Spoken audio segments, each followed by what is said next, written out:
C'est bon, vous m'entendez? Bon. Alors, Monsieur le Président, Mesdames et Messieurs les membres du bureau, chers confrères, chères consoeurs, chers étudiants de l'INCJ, j'ignore s'il en reste. Par votre présence aujourd'hui, vous nous témoignez votre engagement envers notre profession et son avenir, et nous vous en remercions. J'ai l'honneur de vous présenter les fruits de notre réflexion profonde et collective autour de la thématique de la collaboration entre offices.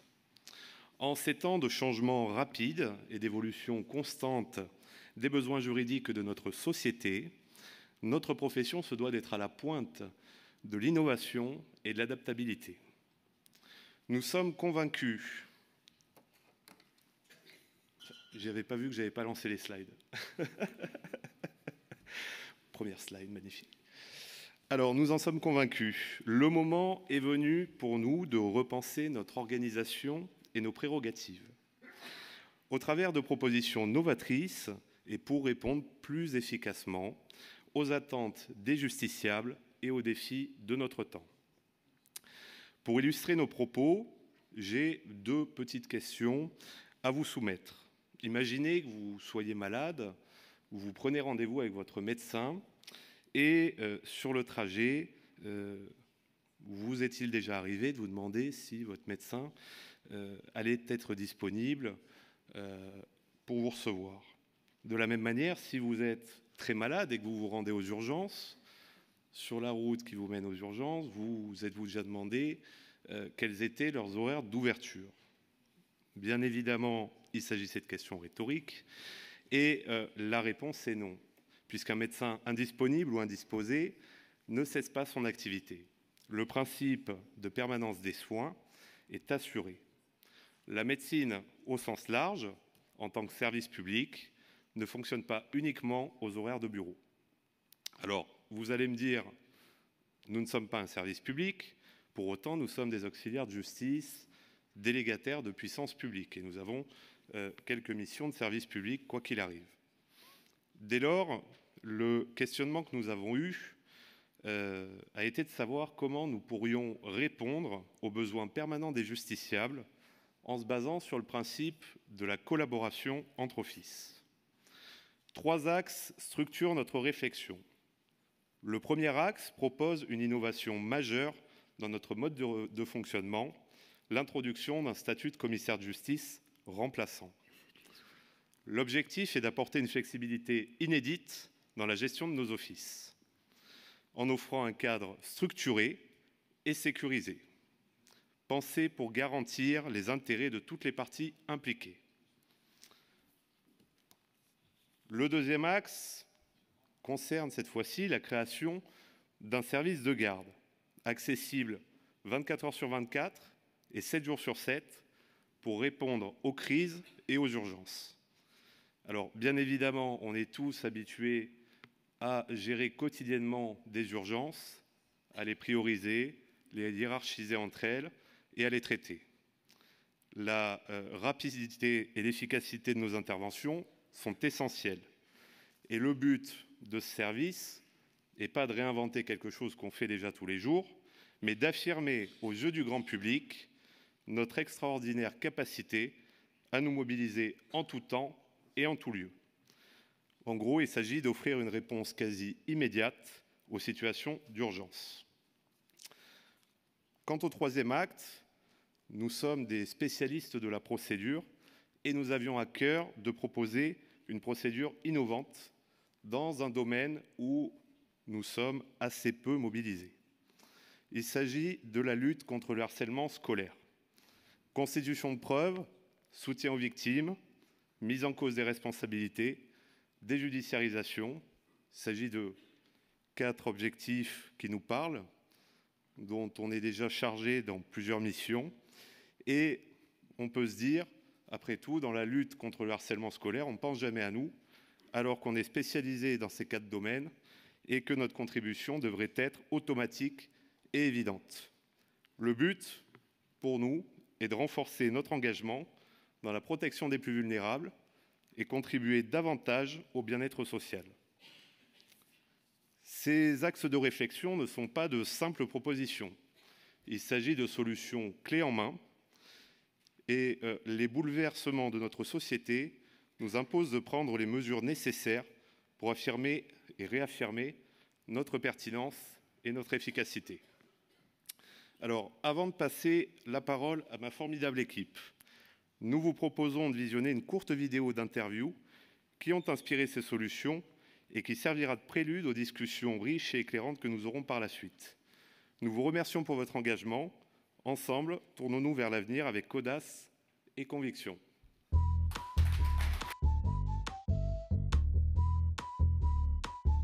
Alors, je m'appelle Angélique Tranchant, je suis pharmacienne à Elbeuf depuis 2016. Alors, je m'appelle Mathilda Bonin, j'ai 34 ans, je suis avocate et j'exerce à titre individuel. Je suis le docteur Jérémy Alafort, je suis médecin. J'ai d'abord exercé la médecine générale pendant 15 ans et j'exerce aujourd'hui la médecine esthétique, morphologique et anti-âge à Périgueux.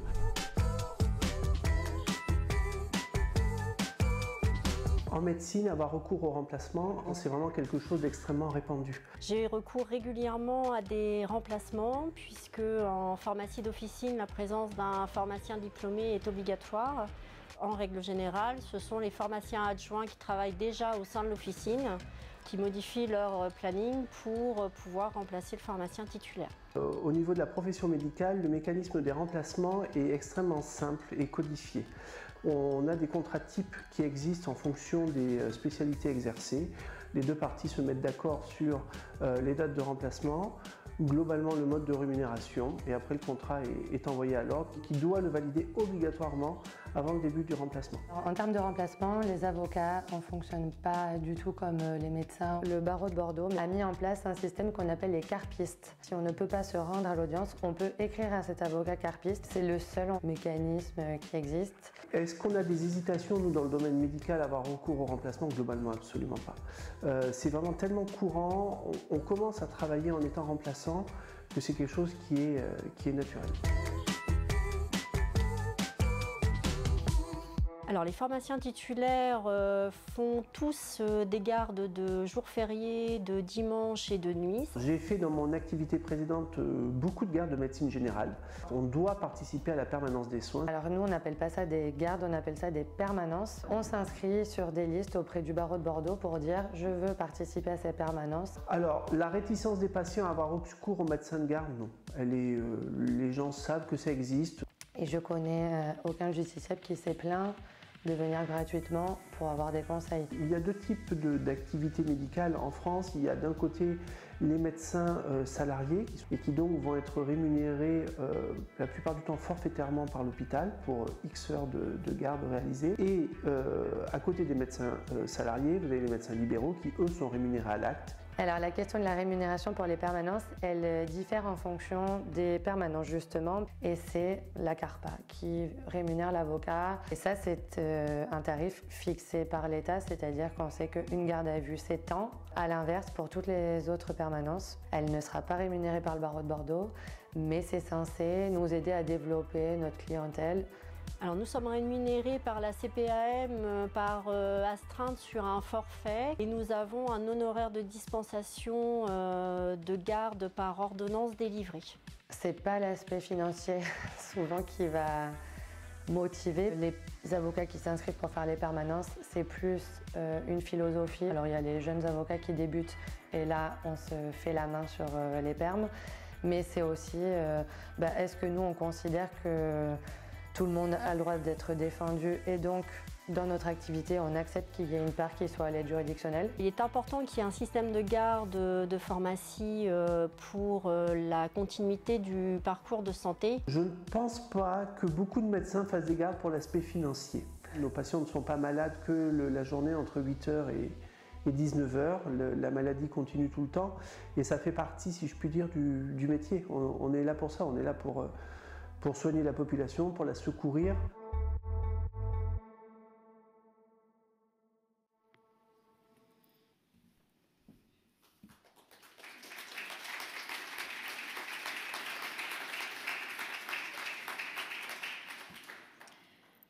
Avec la collaboration de Gauthier Lamouré et Alexis Fontaine qui sont dans la salle, nous vous proposons la création d'un statut exclusif de commissaire de justice remplaçant. Notre profession a connu de nombreux bouleversements ces dernières années, tant dans son mode d'exercice que dans son organisation. Nous savons qu'il y a de plus en plus d'études individuelles. Or, nos obligations professionnelles sont parfois difficiles à concilier avec ce mode d'exercice. Nous devons être continuellement disponibles. Or, comment concilier cette absolue nécessité de répondre à toute demande avec le mode d'exercice actuel de notre profession? C'est pourquoi nous vous proposons la création d'un statut inédit, celui de commissaire de justice remplaçant. Ce dernier, par ses prérogatives spécifiques, pourra relever un titulaire dans l'urgence grâce à une nomination anticipée par le garde des Sceaux en qualité de commissaire de justice remplaçant et une prestation de serment unique. Alors pourquoi un statut exclusif? Dans un souci de répondre à l'urgence, pour les cas où un commissaire de justice se retrouve subitement dans l'impossibilité d'exercer son ministère, il nous paraît nécessaire d'aborder la question d'une nomination anticipée. Comme pour tout commissaire de justice, salarié ou titulaire, le candidat désireux d'être commissaire de justice remplaçant devra déposer sa demande sur la plateforme officier public ministériel, dite OPM. Seuls les critères afférents à l'aptitude à exercer la profession seront pris en compte. Une fois de l'arrêté de nomination publié au journal officiel, comme tout autre commissaire de justice nommé, le nouveau officier remplaçant devra prêter serment. Là encore, nous vous proposons une conception inédite de cette prestation de serment, celle d'une compétence d'exercice qui n'a pour seule limite notre territoire national. Le commissaire de justice remplaçant prêtera serment devant la cour d'appel dont dépend son domicile et sa compétence territoriale lui permettra d'exercer, d'effectuer un remplacement sur tout le territoire, à la fois la métropole et les départements d'outre-mer. Outre le fait que limiter la compétence territoriale du commissaire de justice remplaçant nécessiterait un nombre de candidats important pour couvrir l'ensemble du territoire, on peut envisager que certains de nos confrères, finalement, comme certains médecins, aspirent à ne pas s'établir définitivement et tout de suite dans une ville et souhaitent finalement aborder leur statut de commissaire de justice remplaçant comme un profil de carrière durant un temps. Alors, afin de délimiter le contour du statut de commissaire de justice remplaçant, je vous propose de répondre à plusieurs questions. Qui peut être remplaçant? Qui peut être remplacé? Et comment? Alors, qui peut être remplaçant? De par notre statut, des limites s'imposent à nous. Il devra être diplômé, ne pas avoir fait l'objet de sanctions disciplinaires et ne devra pas être installé ou salarié. On peut facilement penser, par exemple, à de jeunes diplômés ou alors des commissaires de justice honoraires qui souhaitent continuer à exercer. Évidemment, ces conditions sont cumulatives. Dès lors que les conditions sont remplies, le candidat au poste de remplaçant en informera la Chambre régionale des commissaires de justice dans laquelle il souhaite exercer son remplacement. La Chambre tiendra alors une liste qui sera disponible et qui sera renouvelée tous les ans. Qui peut être remplacé? Le mécanisme de commissaire de justice remplaçant est mis en place pour tout titulaire d'un office qui serait empêché pour des raisons personnelles, médicales ou autres. Bien évidemment, ce mécanisme n'est pas uniquement mis en place pour les sociétés d'exercice individuelles. On sait très bien que le manque d'un titulaire au sein d'une étude peut, sur une longue période, considérablement déséquilibrer un office et parfois le mettre en difficulté. C'est pourquoi le recours à un commissaire de justice remplaçant est ouvert à tout titulaire empêché pour maladie, incapacité temporaire d'exercice, congé maternité ou paternité, ou, comme nous ne sommes que des humains, pour congé. Dès lors que le commissaire de justice a connaissance d'une situation rendant impossible la continuité de son office, il devra immédiatement demander la liste à la Chambre régionale, désigner le remplaçant, lequel sera immédiatement contacté et un contrat sera rédigé. Alors, on s'est inspiré du mécanisme qui existe dans les professions médicales. Donc, c'est un contrat tripartite de type CDD renouvelable qui devra être signé entre le remplacé, le remplaçant et la Chambre régionale des commissaires de justice dont dépend l'office objet du remplacement. Il s'agit d'un contrat de travail type, comme tout contrat, donc écrit intuitu personae, et qui doit expressément prévoir les conditions du remplacement. Après avoir été visé par la Chambre régionale, ce contrat sera immédiatement transmis à la Chambre nationale. Donc, à son contenu, c'est un contrat de travail type, donc avec désignation des parties, motif du remplacement, durée et, bien évidemment, rémunération du remplaçant. Pour ce qui est du délai de prévenance, quand c'est un empêchement pour maladie, incapacité, ça sera immédiatement lors de la survenance des faits. Et pour ce qui est des congés, on demande un délai de prévenance de au moins 2 mois avant la date des congés. Dans l'exercice de ses fonctions, le commissaire de justice remplaçant va devoir agir en lieu et place du remplacé. Cette prise de responsabilité ne doit pas se faire sans une juste rémunération préalablement déterminée. Il nous est apparu nécessaire de distinguer 2 situations qui ne doivent pas être abordées de la même façon, certaines étant imprévisibles et s'imposent au commissaire de justice. Donc, on a dissocié le commissaire de justice empêché pour maladie, incapacité temporaire de travail ou congé maternité-paternité et les congés. Donc, pour ce qui est du commissaire de justice empêché, on partirait sur la base d'une rémunération issue de la grille des salaires pour un commissaire de justice salarié, à laquelle s'ajouterait une prime de déplacement en fonction de la distance entre le domicile du remplaçant et l'office. Bien évidemment, cette charge ne saurait être supportée par les offices. C'est pourquoi nous vous proposons de négocier par le biais de la Chambre nationale une garantie professionnelle supplémentaire auprès de notre assurance professionnelle. Au même titre qu'une prévoyance, l'assurance prévoirait une prise en charge de cette rémunération exceptionnelle selon des paliers. Évidemment, la prime liée au déplacement serait intégralement prise en charge par l'office.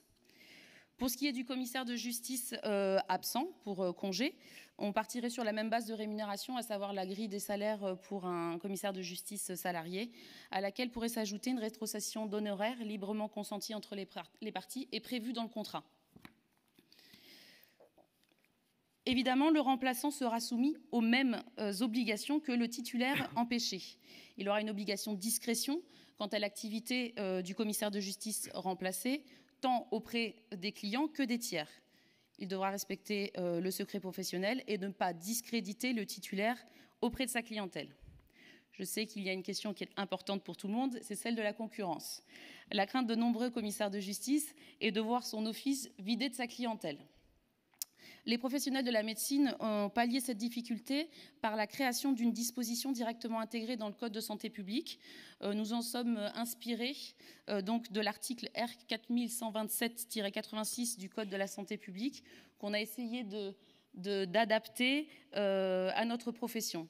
L'idée, ce serait en fait qu'un remplacement de 3 mois consécutifs ou plus empêchera une installation dans un délai de 2 ans en fait, du remplaçant dans la même zone territoriale que le remplacé, sauf accord express des parties dans le contrat de travail. En cas de difficulté, la question sera soumise à la Chambre régionale dont dépend l'office remplacé. Si le remplaçant exerce en lieu et place de l'empêché, il n'est pas pour autant dissimulé ou protégé derrière ce dernier. Sa responsabilité professionnelle et pénale demeure pleine et entière. Il est responsable seul de ses actes. Il pourra ainsi faire l'objet de sanctions disciplinaires pour ses erreurs juridiques ou problèmes de gestion comptable. Et toute sanction le radiera de la liste tenue par la Chambre régionale. Si l'office emploie des salariés, il assurera la gestion organisationnelle du personnel et sera bien évidemment responsable civilement de tout abus ou harcèlement à leur égard. Son exercice ne doit pas pour autant devenir une gestion d'office dissimulée. Il ne peut pas signer des contrats ou employer de nouveaux salariés sans l'autorisation expresse et écrite du titulaire remplacé. Le remplaçant devra d'ailleurs informer la Chambre régionale dont dépend l'office de tout abus de la part du remplacé ou toute irrégularité constatée dans le cadre de son exercice. Ainsi, par la création de ce nouveau statut, nous souhaitons vous offrir la sérénité en cas d'absence.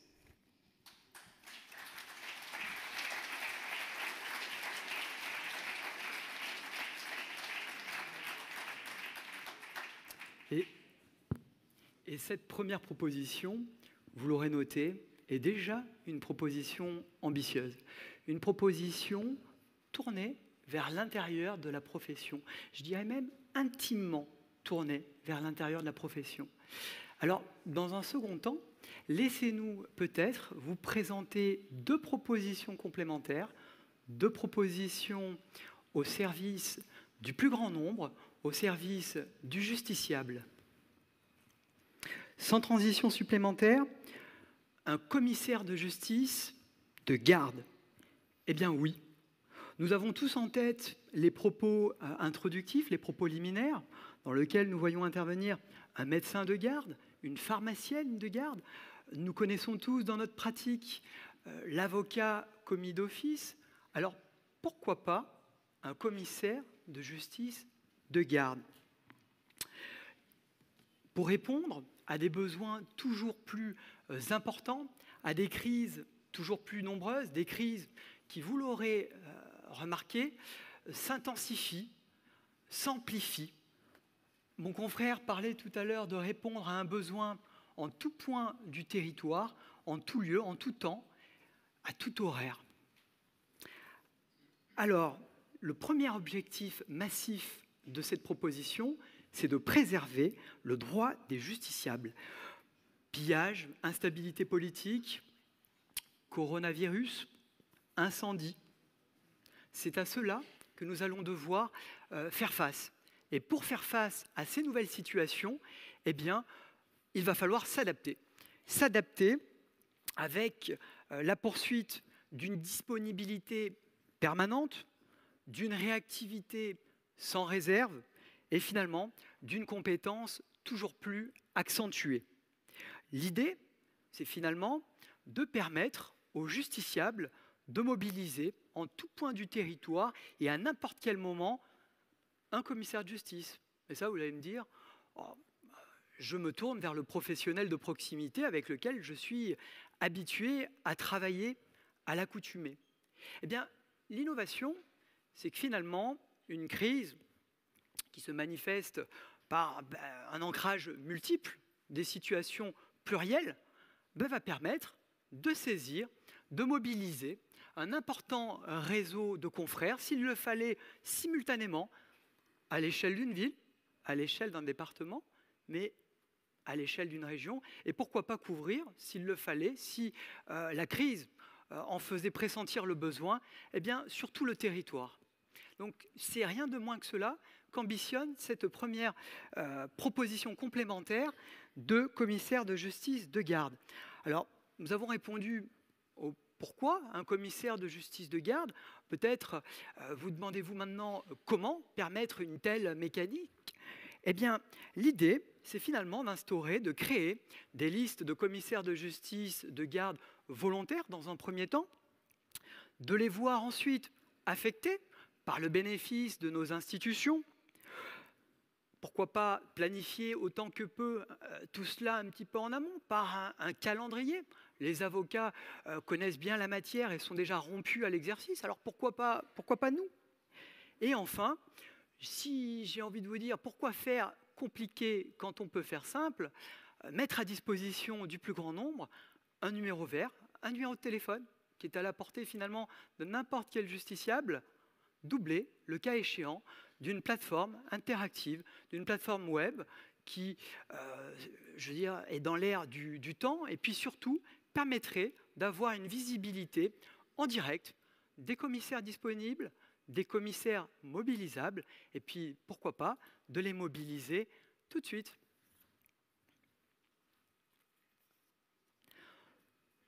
Nous pensons qu'une telle mécanique est susceptible de créer d'importants bénéfices pour la profession. Création de matière. Nous avons de jeunes confrères récemment installés qui ne demandent que ça, aller sur le terrain, s'inscrire sur des permanences, faire du roulement. C'est également l'opportunité pour notre profession de communiquer massivement, de transmettre, ou de continuer en tout cas à transmettre une image positive, une image de qualité, une image de service. Et enfin, précisons qu'il s'agirait, vous l'avez senti, d'une matière hautement valorisable. Alors maintenant que c'est fait, maintenant que nous l'avons fait ensemble, que nous l'avons esquissé, ce commissaire de justice de garde, eh bien, peut-être pouvons-nous l'équiper, peut-être pouvons-nous l'armer d'une nouvelle procédure, d'une procédure qui sied bien à l'urgence des temps, une procédure clé en main, une procédure de lutte contre le harcèlement scolaire et, d'une manière plus générale, contre les violences en ligne, de manière générale. Il s'agit de notre troisième proposition, à savoir une proposition de procédure contre le harcèlement, une procédure unifiée, uniforme. L'idée, c'est désormais d'accompagner les plus vulnérables par le commissaire de justice. Où ça? Dans l'établissement, mais pas seulement. Dans le numérique, dans la sphère numérique, sur Internet, sur les réseaux sociaux, sur tout ce qui finalement constitue, pour le revers de la médaille, un fléau massif. Pourquoi j'emploie cette terminologie? Parce que le harcèlement, les violences en ligne, d'une manière générale, ce n'est pas quelque chose de nouveau en réalité. Le phénomène, il est ancien. Il est ancien. Mais l'actualité malheureuse, pour ne pas dire tragique, nous rappelle au quotidien que le problème, finalement, demeure, que la question n'est vraiment pas résolue.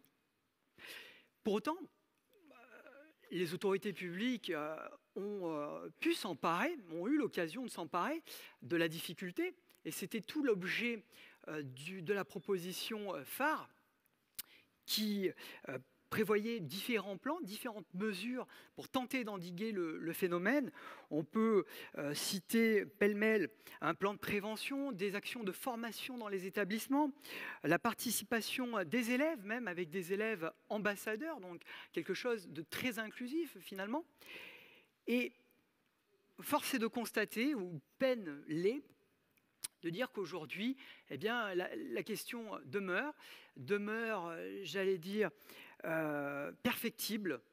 Et nous croyons que le commissaire de justice a toute sa place dans le problème, de par la solennité de sa parole, de par sa capacité à être écouté, de par sa capacité à déployer des procédures. Alors cette procédure, la voici. 5 étapes.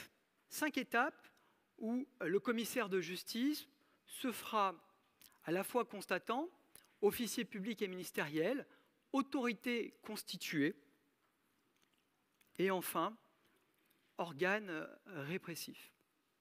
Il y a plusieurs innovations dans ce dispositif que nous proposons. La première étape de cette procédure renvoie finalement à notre matière traditionnelle. Le constat, la preuve, c'est à celui qui allègue de prouver la réalité de ces allégations.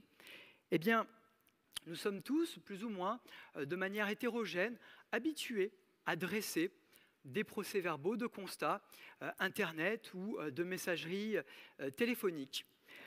Pour autant, une fois ce constat dressé, qu'en est-il de la personne qui, finalement, de la victime présumée, qui n'aurait pas de traces à l'heure des messages éphémères, pas de traces à faire constater à l'officier public? Est-ce que sa parole, finalement, ne mérite pas quelque chose? Je veux dire, un entre-deux. Un entre-deux dont, finalement, on ne pourrait pas confier la gestion à un autre auxiliaire de justice, un avocat, par exemple, qui serait éminemment partisan de son client. Eh bien, peut-être que là, finalement, l'officier public et ministériel représente une alternative sans conteste, privilégiée. C'est la première innovation. On pourrait donc dresser un procès-verbal de déposition, de consignation de faits susceptibles de qualifier une violence physique ou un harcèlement. Ce serait véritablement se positionner de façon bienveillante du côté de la victime présumée. Dans un deuxième temps, eh bien, il faudrait agir. Et là, les commissaires de justice nous sommes habitués aux actes plus qu'aux paroles, donc il faudrait évidemment dénoncer ces faits. Dénoncer à qui? Eh bien, premier intervenant, qui était d'ailleurs mis à contribution par le plan phare, au chef d'établissement. Peut-être qu'effectivement, il est l'interlocuteur privilégié dans cette situation. Donc, par le biais d'une sommation au chef d'établissement contenant une dénonciation du procès-verbal de constat ou du procès-verbal de déposition, consignation d'autre part. Troisième, c'est bien ça? Absolument. Est-ce qu'on peut le faire de manière un tout petit peu plus rapide pour pas qu'on ait trop de retard sur les questions et sur la suite? J'essaie. Merci beaucoup. Donc, troisième étape, afficher. Ça veut dire donc la possibilité de donner un rôle nouveau au commissaire de justice, un rôle de communicant. L'idée, c'est que de façon à endiguer les mécaniques que nous connaissons que trop, de republication et finalement de diffusion massive qui contribuent elles-mêmes au phénomène de harcèlement, eh bien, la possibilité pour le commissaire de justice d'intégrer directement ces réseaux sociaux et de communiquer par la technique donc, du push. Le commissaire de justice pose un commentaire dissuasif faisant des rappels de textes légaux et peut-être que cette proposition peut dissuader, j'allais dire, de potentiels harceleurs. Quatrième étape de procédure, il faut rentrer dans une voie répressive si de tels agissements, évidemment, sont constitués et avérés. Et donc, à l'initiative de la partie la plus diligente, parquet compris, le commissaire de justice doit pouvoir faire citer devant le ministère d'un autre commissaire de justice, et c'est une innovation, eh bien, le prévenu des faits et son civilement responsable. L'idée, c'est que derrière, dans une cinquième étape, nous avons envisagé également la partie répression de tels agissements. Alors, sans vouloir évidemment se substituer au parquet, hein, qui a toute l'attitude, eh bien, l'idée, c'est que le commissaire de justice pourrait dresser des rappels à la loi solennels de par sa parole, le cas échéant, dresser des procès-verbaux de carence qui seraient immédiatement transmis au parquet. Cela fait un total de 3 propositions complémentaires au service d'une justice utile et performante, 3 propositions que nous croyons ancrées dans le réel, 3 propositions opérationnelles et clés en main. Alors, si l'huissier de justice était sans conteste un urgentiste du droit, gageons tous ensemble que le commissaire de justice le restera. Merci.